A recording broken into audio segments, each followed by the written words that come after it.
और इस वक्त की जो बड़ी खबर है वो डॉक्टर कफील को लेकर है। डॉक्टर कफील पर एनएसए लगा दिया गया है, रासुका बोलते हैं जिसे, राष्ट्रीय सुरक्षा कानून। और ये इसलिए लगाया गया है क्योंकि उनके भड़काऊ भाषण थे, ऐसा पहले कहा गया था। और उनकी मुंबई से पहले ही गिरफ्तारी हो चुकी है। अलीगढ़ मुस्लिम यूनिवर्सिटी में भड़काऊ भाषण के मामले में जमानत के बाद, जमानत मिल गई, उसके बाद रासुका की धारा लगा दी गई। जमानत मिलने के बाद भी मथुरा जेल में है डॉक्टर कफील, और आने वाले दिन में भी यहीं पर उनकी कटेंगे। डॉक्टर कफील का ये जो केस है बेहद दिलचस्प है, क्योंकि पहले इनको गोरखपुर में इस बात के लिए इनके इल्जाम लगाए गए थे कि इनकी लापरवाही की वजह से बच्चों की मौत हो गई। लेकिन जब जांच हुई तो उसमें पता चला कि डॉक्टर कफील ने दरअसल बच्चों की जान बचाई थी। उन्होंने अपने पास से ऑक्सीजन सिलेंडर मुहैया कराए थे, और फिर बाद में उनका सस्पेंशन कभी बदला नहीं गया, वो निलंबन में रहे। और डॉक्टर कफील जो है उसके बाद से लगातार बाहर घूमते रहे, वो एक तरीके से आवाज बनने की कोशिश करते रहे। वो एनडीटीवी के स्टूडियो में भी आए थे, उस वक्त में भी ये था कि वो अपनी नौकरी दोबारा शुरू करना चाहते हैं, लेकिन वो दोबारा शुरू कर नहीं पाए। इस सब के बीच में वो कुछ और जगहों पर जाने लगे, जैसे कि अलीगढ़ मुस्लिम यूनिवर्सिटी में, और वहां पर जाकर उन्होंने भाषण दिया। सरकार ने उनके भाषण को भड़काऊ माना है और उनको बंद कर दिया। पहले वो गायब बताए गए, फरार बताए गए, फिर उनको मुंबई से गिरफ्तार कर लिया गया। मुंबई से गिरफ्तारी के वक्त में भी शुरुआत में उनको एक तरीके की ये जिल्लत झेलनी पड़ी कि मुंबई में जब वो अदालत में पेश किए जा रहे थे तो उनके अदालत की लोकेशन बदल दी गई, और उनके लिए कोई वकील खड़े होने को तैयार नहीं था मुंबई में। और बड़ी मशक्कत के बाद उनको एक वकील मिले, वो भी लीगल एड सेल की तरफ से।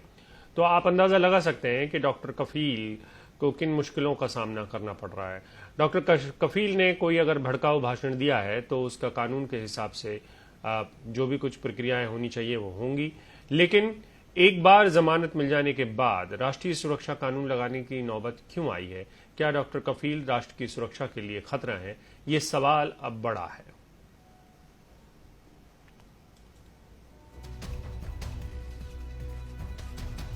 और हमारे साथ हमारे साथी कमाल खान जुड़ चुके हैं। कमाल, जमानत मिल गई थी, इसका मतलब हम क्या निकालें? और राष्ट्रीय सुरक्षा कानून लगाने की नौबत आ गई, इसका मतलब हम क्या निकालें? देखिए, ऐसा है कि उनके भाई का कहना है, उन्होंने अभी हमें कोई एक सुप्रीम कोर्ट का ऑर्डर भेजा है कि किसी ऑर्डर में कहा गया है, जैसा उनका दावा है, कि जमानत मिलने के बाद एनएसए नहीं लगाया जा सकता, क्योंकि उसका मतलब उनका कहना है कि वो किसी दुर्भावना के कारण लगाया गया है। तो वो कह रहे हैं कि उन्होंने स्पीच जो दी थी वो 12 दिसंबर को दी थी, 13 दिसंबर को उनके खिलाफ एफआईआर हुई थी, उन्हें जो गिरफ्तार किया गया 28 दिसंबर को किया गया। तो उन्हें ये शक है कि इसकी वजह कुछ और है। वो कह रहे हैं कि कुछ और गोरखपुर के बच्चों की मौत वगैरह के बारे में उन्होंने कुछ बयान दिए जिसके कारण ऐसा किया गया है। तो उनका जो परिवार है वो ये कह रहा है कि मतलब एनएसए लगाने का कोई कारण नहीं है, राष्ट्रीय सुरक्षा को उनसे कोई खतरा नहीं है।